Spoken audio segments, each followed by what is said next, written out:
Bonjour. Alors aujourd'hui, je vais vous parler d'un phénomène qui est de plus en plus courant actuellement. C'est celui des brouteurs ou scammers, des arnaques aux sentiments, en fait, qui sont effectuées par des réseaux, des personnes qui se font passer pour d'autres personnes et qui en cherchent à vous séduire pour vous soutirer de l'argent. Alors, je vais vous présenter un peu la façon dont ils procèdent et surtout je vais essayer de vous montrer qu'il y a une ou deux astuces qui vont vous permettre de bien vous assurer que vous êtes victime d'une arnaque. Et après, bon, c'est libre à chacun de voir si vous voulez vous faire arnaquer ou pas. Alors, la première étape, c'est, disons, la prise de contact. Vous allez recevoir des messages sur votre téléphone, sur votre ordinateur, la tablette, bon, des messages un peu anodins, du style bonjour, comment tu vas, qui vous sont au départ, ça vous semble pas vraiment, disons, vous concerner.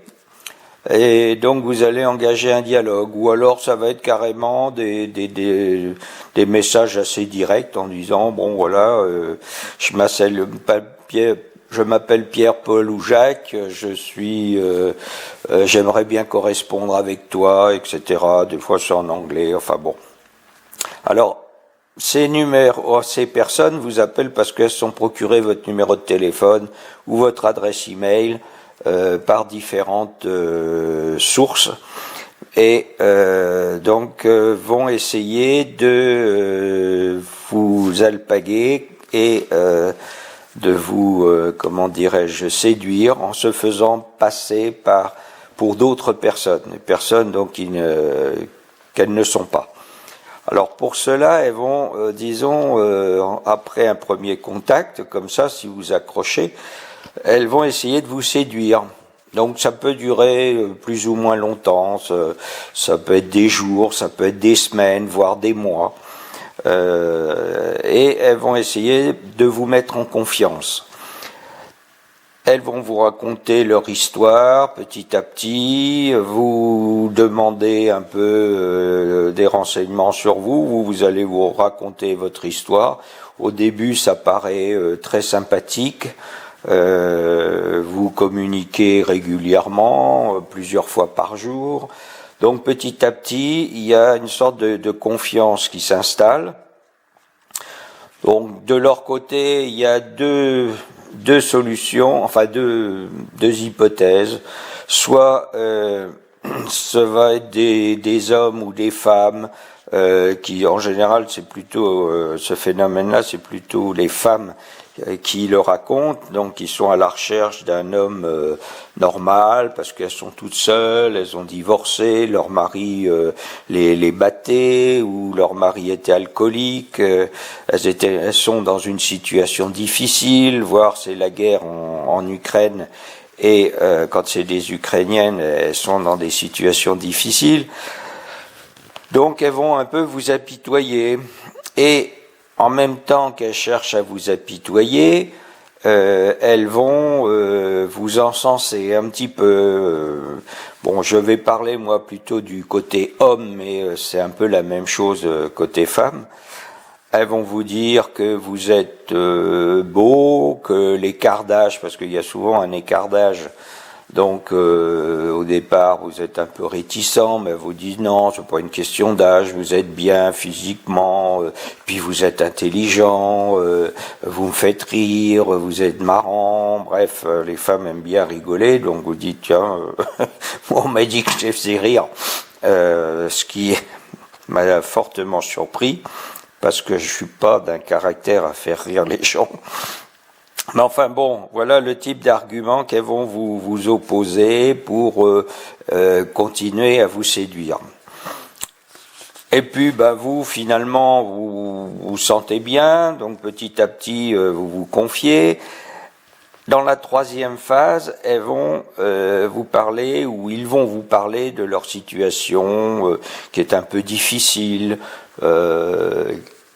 Bon, comme un peu tout le monde, quoi, chacun des problèmes. Donc ils vont vous parler de leurs problèmes, des parents qui sont malades, un enfant éventuellement aussi qui peut être malade. En Thaïlande, c'est aussi the buffalo is sick, donc le bœuf est malade. Donc le bœuf pour eux c'est un peu leur source de revenus, donc il faut l'amener chez le vétérinaire. Et tout ça, ça coûte de l'argent, mais ils vous demandent rien, quoi. Ils font simplement semblant de vous exposer leurs problèmes.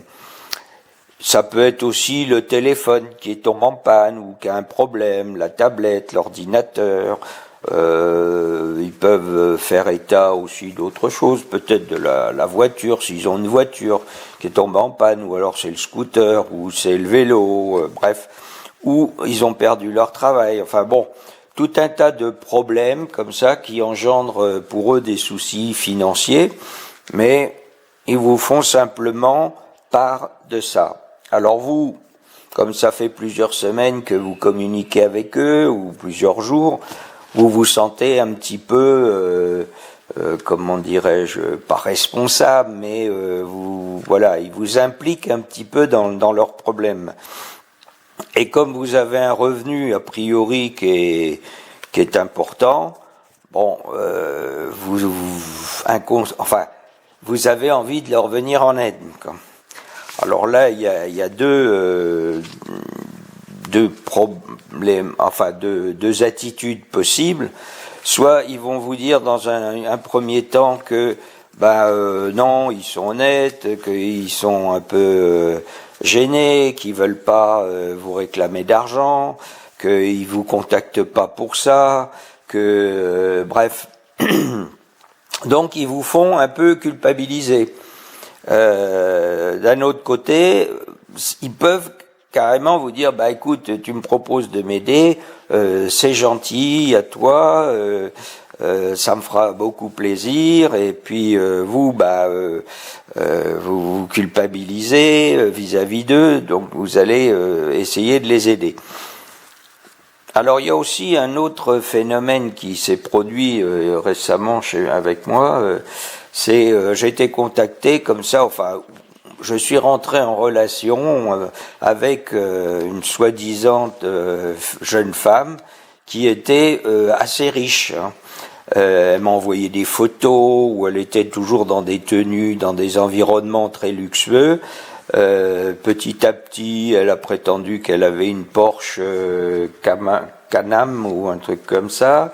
Elle m'a envoyé une adresse. Quand j'ai regardé sur Street View, c'était un immeuble magnifique. Elle prétendait être propriétaire de l'immeuble à Londres. Et elle me disait qu'elle était très riche parce qu'elle jouait en bourse, et elle jouait sur l'or, elle spéculait, etc. Et qu'elle arrivait à gagner comme ça très largement sa vie. Et bon, alors moi au début, je dis ok, au moins je vais pas être arnaqué côté finance parce que si elle est riche, elle va pas me demander d'argent, donc ça changera de toutes les expériences que j'avais eues auparavant. Heureusement, je suis jamais tombé dans le panneau. Et seulement le problème, c'est qu'au bout d'un moment, elle m'a dit voilà, je gagne beaucoup d'argent, je joue en bourse, pourquoi tu jouerais pas en bourse avec moi?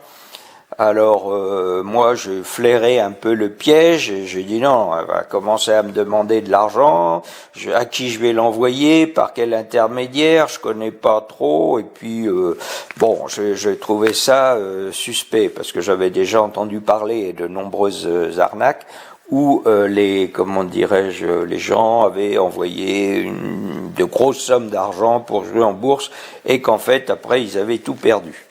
Donc je suis resté très très réservé, et puis à la fin, comme elle voyait que ça prenait pas, elle a coupé les ponts, quoi. Alors, pour les autres qui ont besoin d'argent, qui demandent de l'argent, vous avez plusieurs solutions. La plus simple et la plus honnête, la plus franche, ce serait d'avoir toutes leurs coordonnées bancaires, leur nom, adresse, coordonnées bancaires, adresse mail, le numéro de téléphone, bon, vous l'avez déjà, et leur faire un virement bancaire.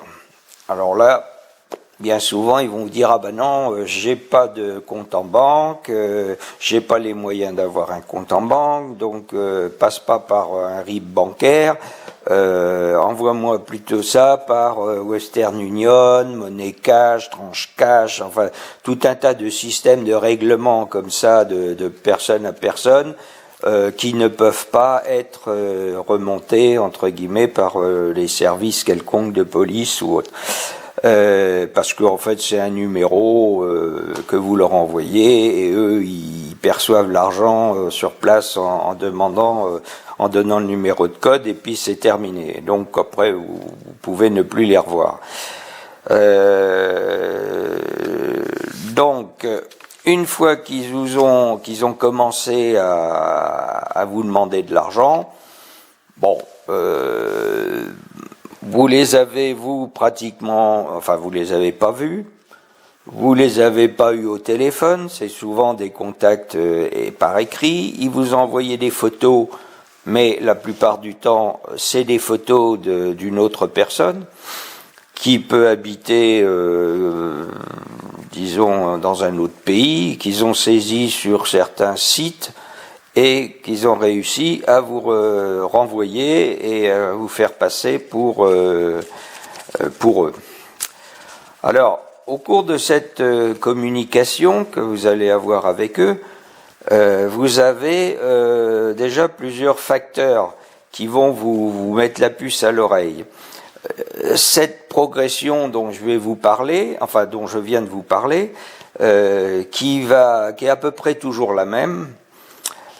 Ensuite, il y a la façon de s'exprimer. Des fois, dans les messages, vous allez voir des fautes d'orthographe qui correspondent pas forcément à la personne qui prétendent être.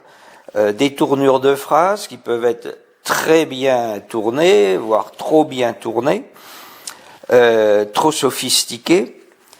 Et donc, soit des fautes d'orthographe, en gros, soit un français parfait. Vous avez aussi la différence d'âge qui peut vous alerter ou qui doit vous alerter.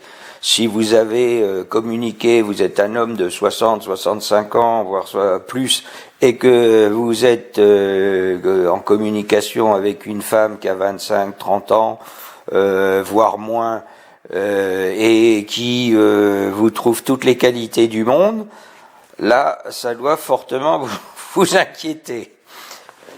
Parce que si vous n'avez pas le même succès en France, c'est que probablement vous n'êtes pas aussi beau, aussi intelligent et aussi riche que vous semblez l'être.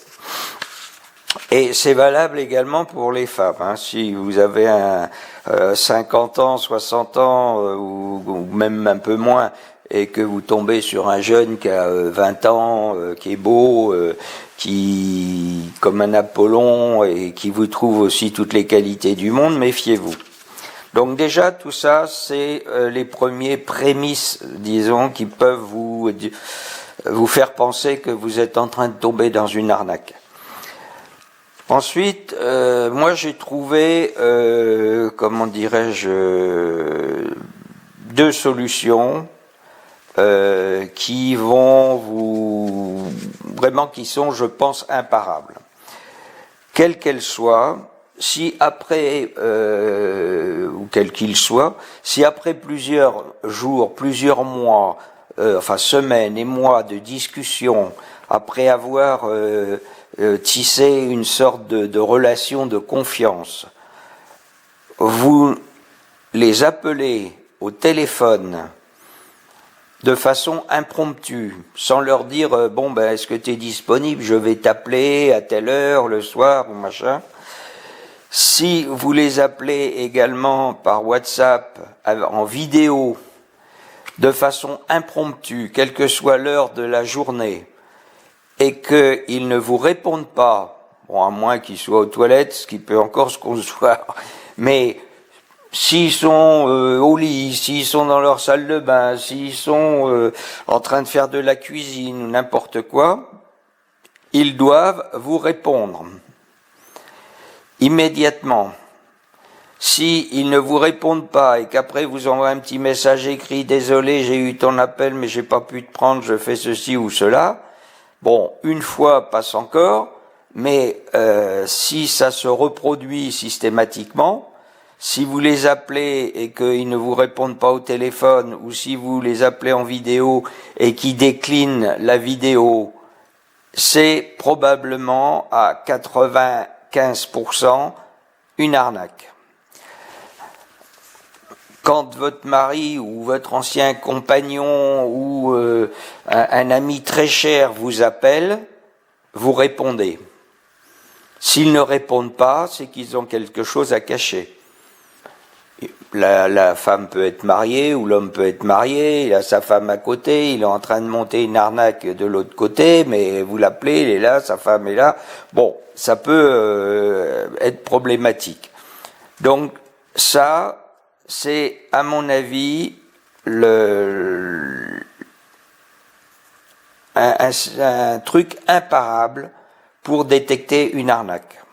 Si le gars ou la fille ne vous répond pas au téléphone, qu'elle ne répond pas à la vidéo sous prétexte qu'elle n'est pas bien habillée, qu'elle n'est pas bien maquillée, ou que sa caméra est en panne, ou que sa batterie est à plat, ça ne peut pas tenir. Une fois, oui, deux fois, c'est déjà... mais alors, si c'est sans arrêt, là, il y a vraiment... vous pouvez vous dire, c'est une arnaque. Alors, dès lors que c'est une arnaque, dès lors que vous avez coché toutes ces cases, et si vous continuez à croire ce qu'il vous dit ou qu'elle vous dit, là, vous êtes... disons, vous n'avez aucune excuse.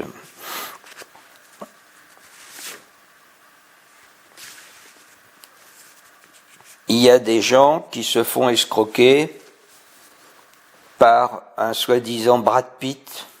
On voit ça souvent, la personne a dépensé 800 000 euros parce qu'elle croyait avoir affaire à Brad Pitt, hein, et qu'elle voulait lui venir en aide. Bon, moi, une fois, j'ai failli me faire avoir parce que j'ai reçu un mail de mon frère qui me dit qu'il était en difficulté à l'étranger, qu'il en avait parlé à personne dans la famille et qu'il fallait pas que ça se sache, et qui me demandait de lui envoyer 2000 euros parce que on lui avait volé ses papiers, etc. J'ai failli tomber dans le panneau. Et je me suis dit, je vais quand même appeler son bureau pour savoir si il est parti en mission à l'étranger.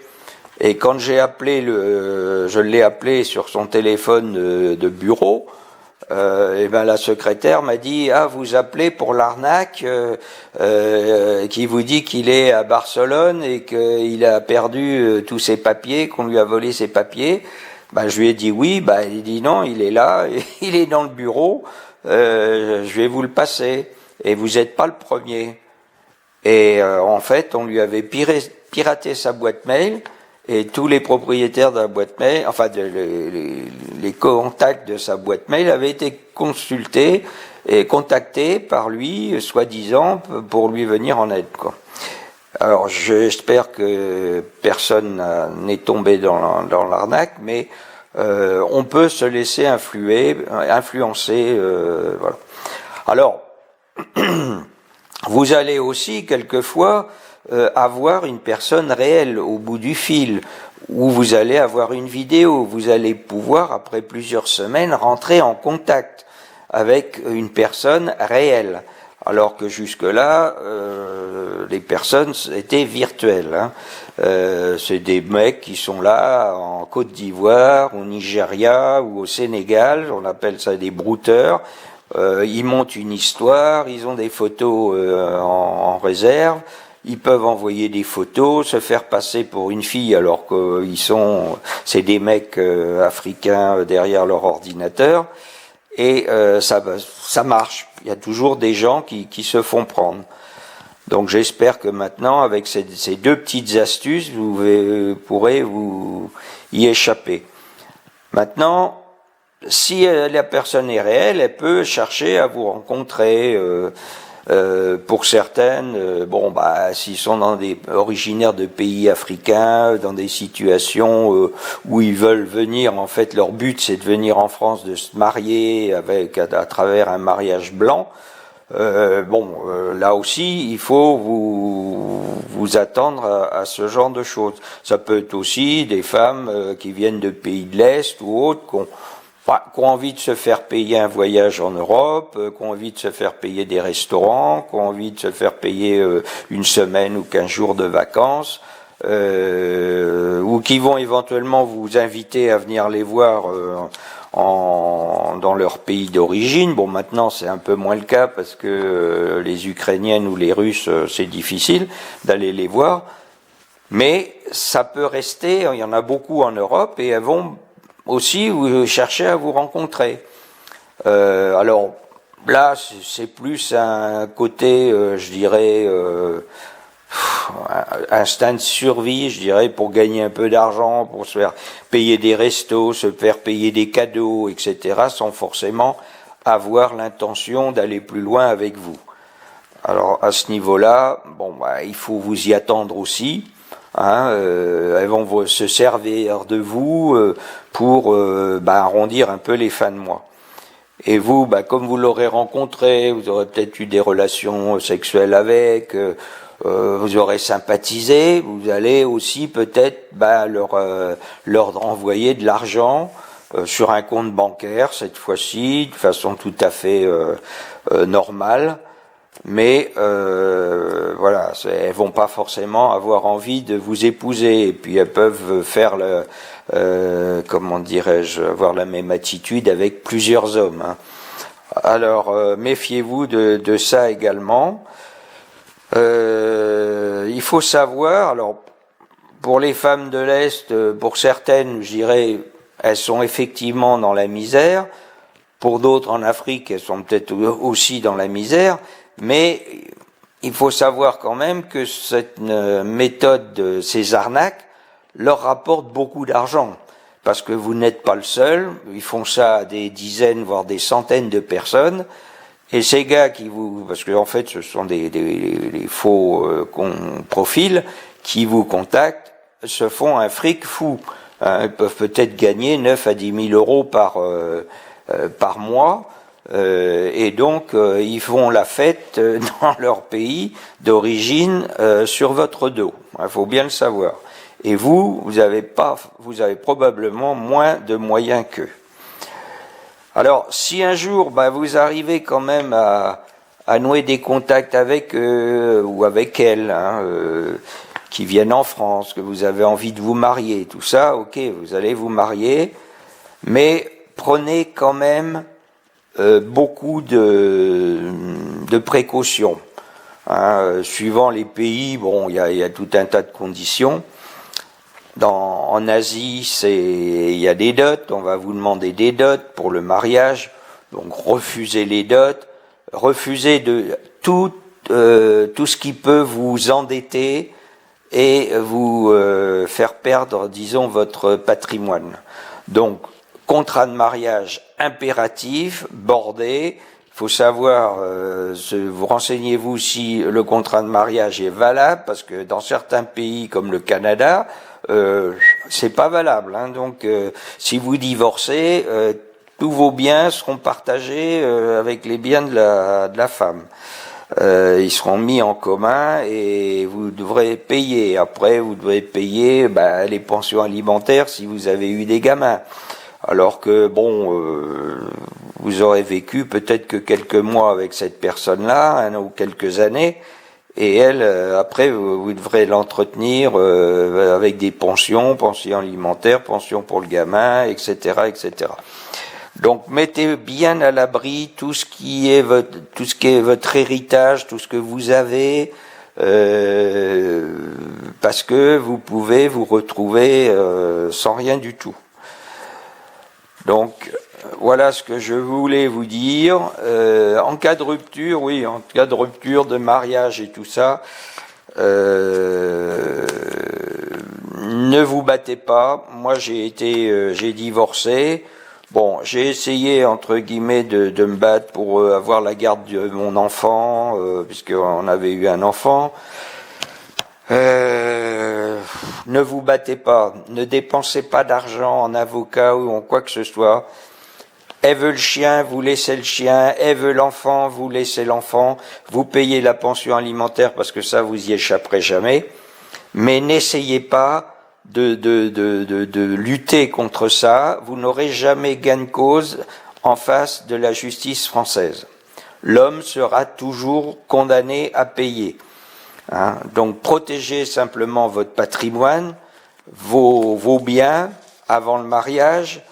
Faites un contrat de mariage en bonne et due forme pour vous protéger, quitte à le changer par la suite, parce que si la femme reste 20 ans avec vous, que bon, vous voyez que vous allez décéder, etc. Bon, à ce moment-là, vous pouvez changer le contrat de mariage pour qu'elle ait quelque chose. Après, bon, ok, si elle a été honnête avec vous, soyez honnête avec elle.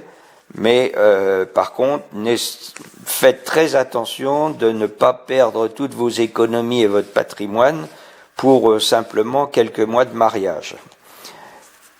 Et surtout, ne vous battez pas pour garder l'enfant, vous ne l'aurez jamais. Vous n'aurez jamais la garde de l'enfant.